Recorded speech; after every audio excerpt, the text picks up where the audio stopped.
மாயம் ஸ்டுடியோஸ் அப்படிங்கிற யூடியூப் சேனலில் நம்ம ப்ரோ கார்த்திக் மாயகுமார் வந்து இப்போ 2 நாளைக்கு முன்னாடி ஒரு வீடியோ போட்டிருக்காரு. என்னன்னா, அஞ்சலியை தள்ளிவிட்ட பாலகிருஷ்ணா, சகஜத்தை சர்ச்சையாக்கிய நெட்டிசன்கள் அப்படின்னு போட்டு ஒரு வீடியோ போட்டிருக்காரு. அந்த வீடியோவை பற்றி தான் நம்ம இன்னைக்கு டீட்டெயிலாக பார்க்க போகிறோம்.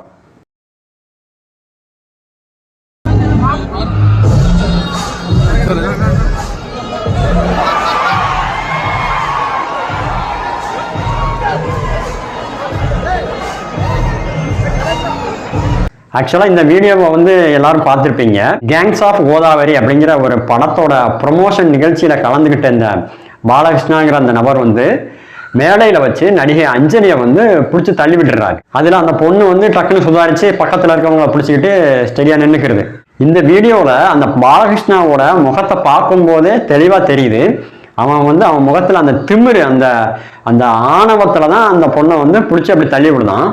அப்போ இது வந்து இந்த நபருக்கு வந்து புதுசு கிடையாது. இதுக்கு முன்னாடியுமே வந்து இவனோட கேரக்டரே இந்த மாதிரி தான், ஒரு திமிரான ஒரு ஆணவம் முடிச்சு கொழுப்படுத்த ஒரு கேரக்டர் தான் வந்து இந்த பாலகிருஷ்ணங்கிறது. ஏன்னா இவனோட அப்பா வந்து NT ராமராவ் வந்து ஒரு மிகப்பெரிய நடிகராக இருந்தவர்.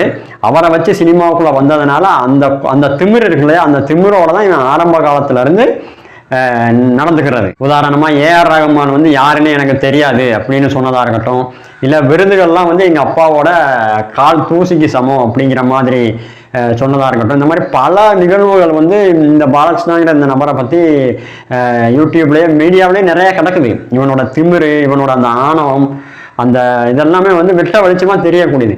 அப்படி இருக்கும்போது இந்த நிகழ்ச்சியில் அவன் முகத்தை பார்த்தாலே தெளிவாக தெரியுது, அஞ்சலிகிட்ட வந்து இவன் மூர்க்கமாக அந்த திமிரில் தான் வந்து அந்த பொண்ணை வந்து பிடிச்சி தள்ளி விடுதான். பொதுவாக பார்த்தாலே அந்த வீடியோவை பார்க்குற எல்லாருக்குமே இயல்பாக தெரியுது. சோசியல் மீடியாவில் கூட நிறையா பேர் வந்து அந்த பாலகிருஷ்ணாவை வந்து திட்டி தான் வந்து பதிவு போட்டுக்கிட்டு இருக்காங்க. ஆனால் நம்ம ப்ரோ கார்த்திக் ப்ரோவுக்கு வந்து இது வேற ஆங்கிளில் பார்க்குறாருன்னு நினைக்கிறேன். அவர் கொஞ்சம் வித்தியாசமாக பார்த்துருக்காரு. அவர் என்ன சொல்லியிருக்காருன்னா, அவர் முரட்டுத்தனமாக இப்போ விளையாடுவார் பார்த்தீங்களா, இவர் என்ன பண்ணிட்டா, அப்படி ஸ்டேஜ் ஏறினவர் நடிகை அஞ்சலி இருக்காங்களே, அவங்க கிட்ட கொஞ்சம் முரட்டுத்தனமாக விளையாடிருப்பாரு. ஆக்சுவலாக இது சீரியஸாக பண்ணதெல்லாம் கிடையாது. இது வரைக்கும் அஞ்சலி அவர்களே இந்த நிகழ்வு சம்பந்தமா எந்த ஒரு அபிஷியல் ஸ்டேட்மெண்ட் வெளியிடவே இல்லை. தனக்கு இதனால் ஏதோ மகசூடிப்பு ஏற்பட்டுச்சு, அவரோட பிஹேவ் பண்ணிடக்கூடாது, அது இதுன்னு அவங்க எதுவுமே சொல்லலை. ஒண்ணுமே இல்லாத இந்த விஷயத்தை தான் நம்ம நெட்டிசன்ஸ்லாம் பயங்கரமா ஏதோ அஞ்சலியோட ஆர்மி மாதிரி பயங்கரமா பேச ஆரம்பிச்சிட்டாங்க. ஆனா ரியாக்ட் பண்ண வேண்டியது நாம இல்ல, அஞ்சலி.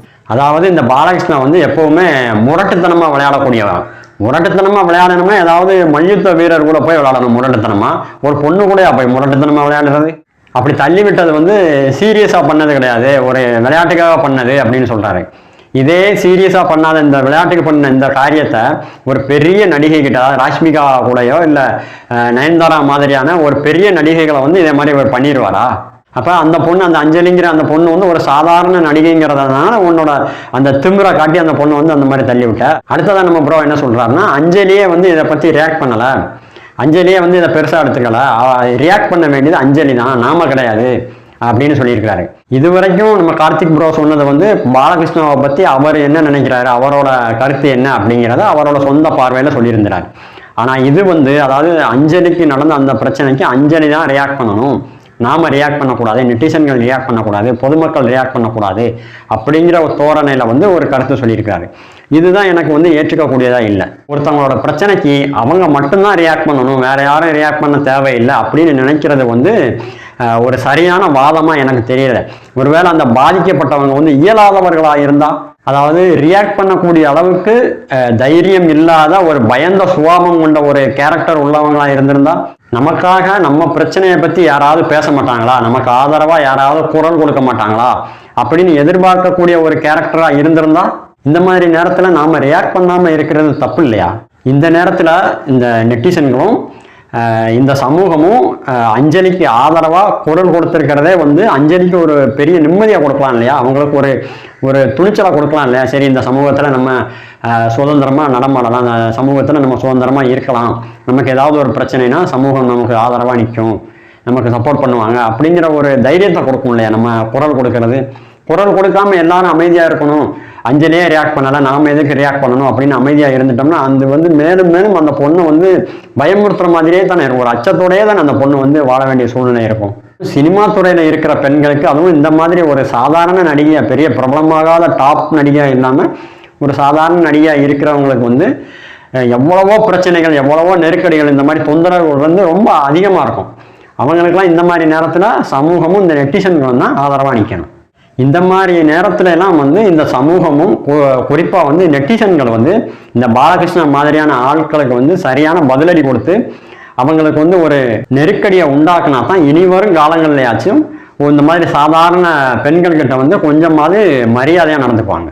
ஸோ அவங்க பிரச்சனைக்கு அவங்க தான் குரல் கொடுக்கணும், மற்றவங்க வந்து குரல் கொடுக்க தேவையில்லை அப்படிங்கிற நம்ம கார்த்திக் ப்ரோவோட அந்த கருத்து வந்து எனக்கு உடன்பாடு இல்லாததுனால நான் இந்த வீடியோவில் வந்து என்னோட கருத்தை தெரிவிச்சிருக்கிறேன். நம்ம கண்ணு முன்னாடி ஒரு தப்பு நடக்கு அப்படின்னு தெரிஞ்சால் கண்டிப்பாக எல்லாருமே வந்து அதுக்கு எதிராக வந்து குரல் கொடுத்து பழகணும். அப்படி அவரவரோட பிரச்சனையை அவரவர் மட்டுமே பார்த்துக்கிட்டு இருந்திருந்தாங்கன்னா இப்போ சில நாட்களுக்கு முன்னாடி திருநெல்வேலியில் பட்ட பகலில் ஒரு பொது இடத்துல வச்சு தீபக் ராஜா அப்படிங்கிற ஒரு 30 வயது இளைஞர் வந்து கொடூரமான முறையில் வெட்டி படுகொலை செய்யப்பட்டிருக்க மாட்டார். தீபக் ராஜா அப்படிங்கிற அந்த இளைஞரோட படுகொலைக்கு யார் காரணம், அதுக்கு பின்னாடி இருக்கக்கூடிய அரசியல் என்ன அப்படிங்கிறதான் நம்ம அடுத்த வீடியோவில் பேச போகிறோம்.